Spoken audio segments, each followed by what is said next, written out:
tras el nuevo aumento del dólar en el día de ayer. Lore, buen día. Así es, Agostina, Claudio, muy buenos días. Sí, cifras oficiales que hablan de pobreza, cifras del INDEC, a pasos nomás de las elecciones del 11 de agosto en tiempo de descuento. El dólar, que también está siendo protagonista en una economía que continúa caliente, con un contexto internacional que también preocupa. Estamos con Ismael Bermúdez, periodista y economista, para que nos aclare este panorama que se viene de cara al 11 de agosto, pero también cuestiones que tienen que ver con la pobreza. ¿Qué tal, Ismael? ¿Cómo está? ¿Qué tal? Buen día, ¿cómo están? Muy buenos días. Buen día, buen día. Bueno, hablar de esta noticia de último momento que tiene que ver con este índice que hablamos de pobreza, el aumento y estas cifras oficiales publicadas por el INDEC. Sí, son datos de la encuesta permanente de hogares, se pueden procesar esos datos, son del primer trimestre de este año, quiero hacer bien la aclaración, que se comprenda bien el periodo, porque posiblemente cuando se den los datos del segundo trimestre, estos números van a quedar superados por la realidad y seguramente van a ser todavía más altos, superiores a los del primer trimestre.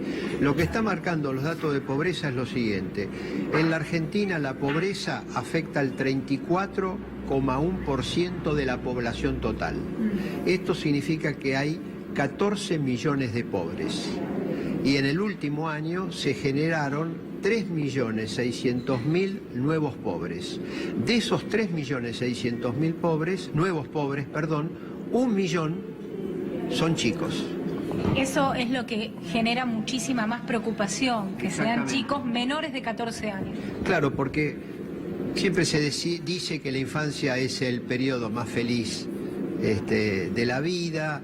En un momento se llegó a decir en la Argentina los únicos privilegiados son los niños.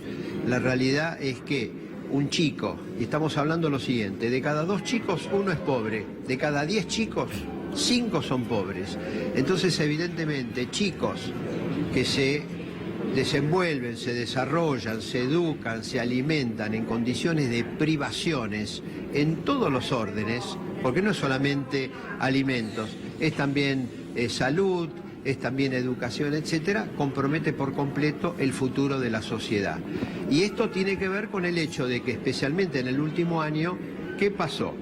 Aumentó, la Argentina entró en recesión, cayó los niveles de empleo, cayó el salario real, cayeron las jubilaciones, los montos reales de las jubilaciones, entonces se incrementó la desocupación, entonces más hogares pasaron a tener ingresos o no tener ingresos, pero aquellos que tenían ingresos no suficientes para costear la canasta básica de alimentos y de indigencia. Esa canasta, te digo que esto es muy importante, las canastas que miden la indigencia y la pobreza aumentaron entre el 61 y el 64% en ese periodo.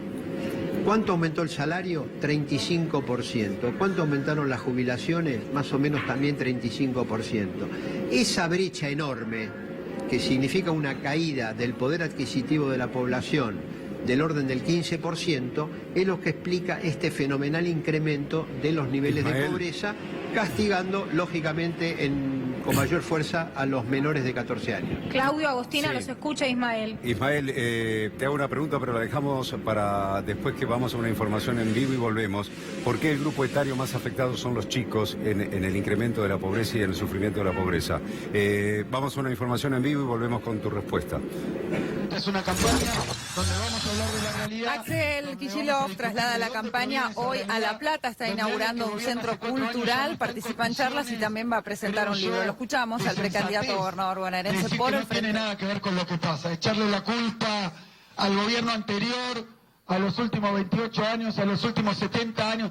No pueden pasarse este periodo de gobierno después de haber prometido todo lo que prometieron, dando excusas.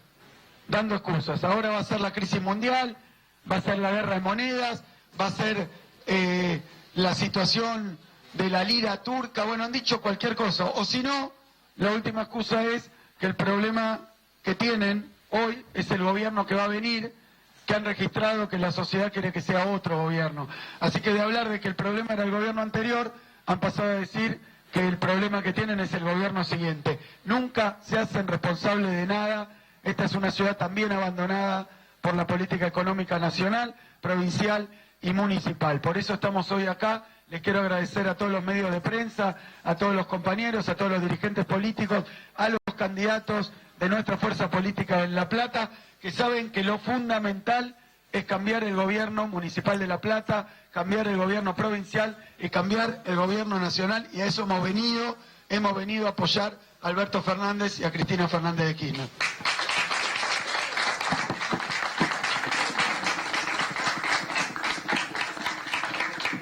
Plata, que va a continuar también ahí con otros actos durante el día de hoy.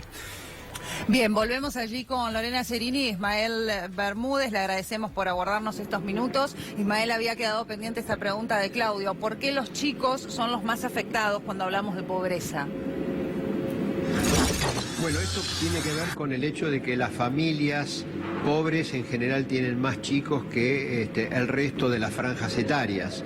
De todas maneras, cuando uno mira qué es lo que está pasando entre los adultos, también la pobreza es muy pero muy grande y lógicamente eso arrastra a los menores de 14 años. Entre los jóvenes, estamos hablando de 15 a 29 años, la pobreza es del 40%. O sea, hay una diferencia, pero no es una diferencia tan grande, lo cual está mostrando de que la pobreza recorre prácticamente a todas las franjas etarias y por eso tenemos niveles del 34%, 34,1%, y por eso estamos hablando de 14 millones de pobres. Perdón, claro. Incluso los jubilados, ¿no? Claro, bueno, los jubilados han perdido, lo que se supone es que, lógicamente, el jubilado tiene una canasta. También hay que hacer una precisión sobre el tema de los jubilados. ¿Por qué motivo? Porque se está tomando para la medición de pobreza, la canasta, se está tomando el índice de inflación general y la canasta general. Pero los jubilados tienen una canasta propia. Más cara. ¿Por qué motivo? Porque, por ejemplo, el componente de remedios o el componente de alguna ayuda personal que necesita una persona que tiene quizá más de 80 años y que puede tener algunas enfermedades, no está registrado en el índice de precios. Por lo tanto, para los jubilados, ese índice de pobreza, y eso lo sugieren muchos especialistas, es que habría que hacer una canasta especial de jubilados que tenga en cuenta justamente los consumos que tiene esa franja etaria de manera de reflejar claramente los niveles de pobreza. La Defensoría de la Tercera Edad, aquí en la ciudad de Buenos Aires, tiene una medición de canasta de jubilados y le está dando arriba de los 30.000 pesos, contabilizando en algunos casos alquileres, en otros casos remedios y también la ayuda personal. Y evidentemente, si tomamos esa canasta, los niveles de pobreza entre los jubilados es muy superior a la que indica el INDEC por las razones metodológicas que acabo de explicar. Ismael, hay que sumar, ¿cuál es el monto hoy para entrar en la franja de ser pobre? Hoy para una familia tipo, o sea, un matrimonio con 2 chicos menores, se requiere más de 31.300 pesos para no ser pobre. Ahora, gran parte de la población ocupada, o sea, que tiene trabajo, es pobre. De los datos del INDEC, estos que se procesaron del primer trimestre, indica que el 25% de los ocupados, o sea, de los que tienen trabajo, son pobres. Estamos hablando de 4,5 millones de personas que tienen trabajo y aún así son pobres. Siempre en el pasado uno decía, ¿por qué es una persona pobre? Y bueno, porque no trabaja, porque está desocupado, etc. Ahora ha cambiado eso cualitativamente y se da el fenómeno de que uno puede trabajar, estar ocupado, tener un ingreso como resultado de ese trabajo y aún así ser pobre, porque los niveles salariales son muy pero muy bajos y han aumentado un 35% en los últimos 12 meses contra una canasta que aumentó un 64%. Sí, esa brecha Ismael, también llevó a que...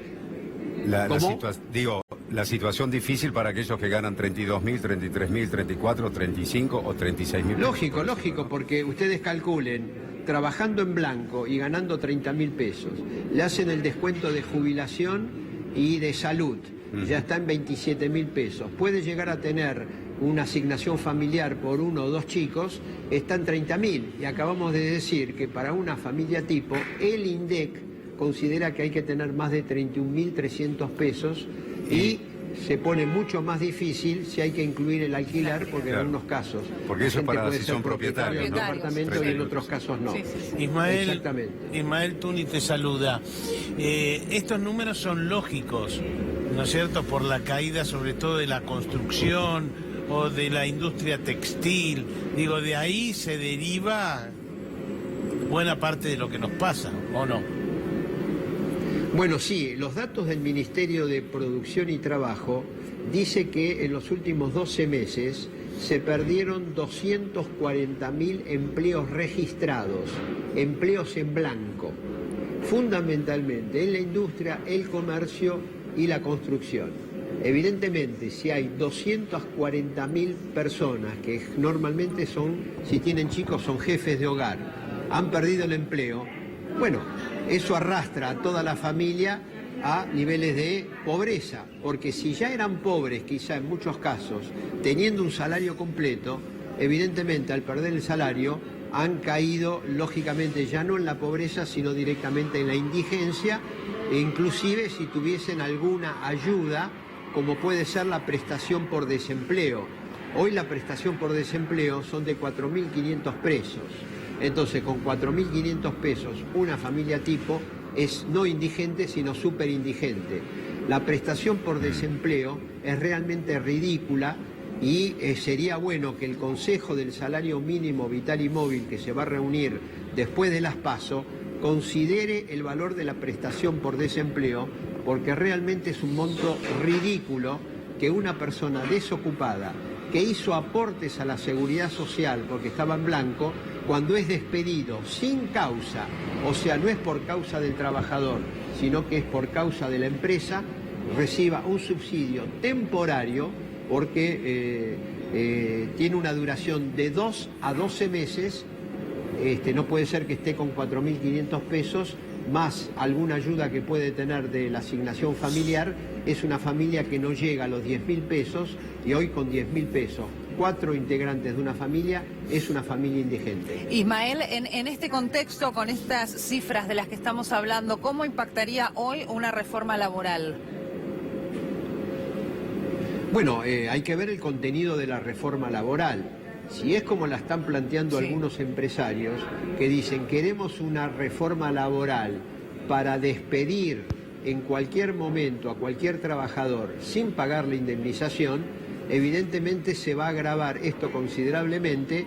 ¿Por qué motivo? Porque mucha gente va a perder el empleo, o las empresas lo que van a hacer es permanentemente quizá despedir a alguien porque no tiene costo, y después quizá tomar a otro en condiciones inferiores a la persona que despidió, porque si no, ¿para qué la despidió? Si tiene trabajo. Si tiene trabajo y la despide, es para que esa persona sea reemplazada por otra a un salario más bajo. Entonces, una reforma laboral que precarice, flexibilice y deteriore más las condiciones laborales de los trabajadores, evidentemente va a redundar en un mayor crecimiento de la pobreza y en una baja muy considerable del salario, de un salario que hoy por hoy tiene un costo insignificante en los costos de producción de las empresas por esta caída que ha habido tan fuerte del salario. Y me llama la atención que los empresarios pongan el acento ahí y no pongan el acento en el costo financiero, con estas tasas de interés exorbitantes que inhiben a cualquier empresario a, no sé, tomar un crédito para mayor inversión, para ampliar su fábrica, para ampliar la producción, porque prácticamente es un costo financiero totalmente confiscatorio de la producción. Claro, especialmente de la producción nacional. Queda esa impresión, ¿no?, ante algunos reclamos de algunos empresarios, y es que la variable de ajuste siempre es el salario. Estaba repasando algunos de los datos. En los últimos 12 meses los salarios han perdido 20 puntos en cuanto al poder adquisitivo, ¿no? Si lo comparamos en función a aquellos salarios, digamos, de gente que tiene un trabajo formal versus la inflación registrada, 20 puntos en 12 meses. Sí, incluso aquellos que son asalariados informales, de acuerdo a los datos del INDEC, ganan un 50% menos que los asalariados formales. Y estamos hablando de un 35%, insisto, datos del INDEC, 35% de asalariados sin descuento jubilatorio, o sea que ganan menos y no tienen cobertura de salud, no tienen cobertura de accidente de trabajo y está comprometido su futuro jubilatorio porque al no tener aportes el día de mañana pueden llegar a tener mayores dificultades para acceder a la jubilación. Ismael, el dólar en este momento, Banco Nación 46,40, en los bancos privados y ahí electrónico 46,50, 46,70. Vos decías hace algunos instantes que todas estas cifras que se conocen de pobreza es el primer trimestre, que el segundo trimestre seguramente va a ser un poco peor. Y estaba pensando qué pasará allí en el tercer trimestre, ¿no? Con respecto a todo lo que está sucediendo con el dólar en el día de hoy, que en definitiva hay una incertidumbre, no sabemos dónde puede llegar a parar por la guerra allí comercial entre Estados Unidos y China. Sí, lo que ha pasado especialmente en el día de ayer, un fuerte impacto de la devaluación del yuan y de esta guerra comercial entre Estados Unidos y China, que efectivamente no sabemos si en el día de hoy, a partir de ciertos gestos chinos para negociar, Donald Trump va a acceder a ello o va a tomar alguna otra medida de represalia y esta guerra comercial no sabemos cómo va a continuar.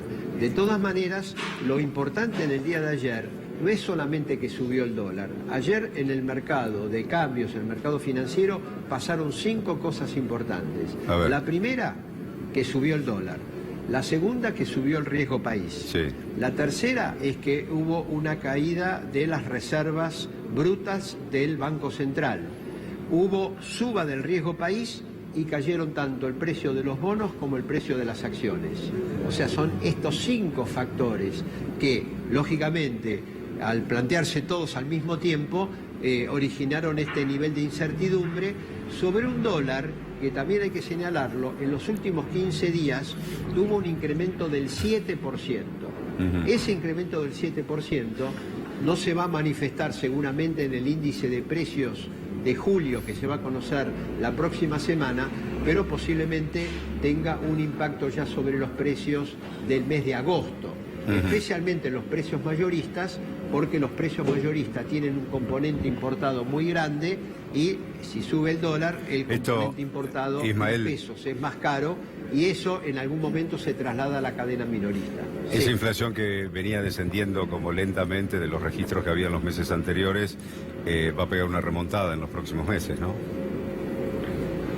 Bueno, vamos a ver. En principio yo creo que se va a trasladar fuerte en los precios mayoristas y, lógicamente, la presión del comercio mayorista sobre los minoristas va a ser muy, pero muy intensa.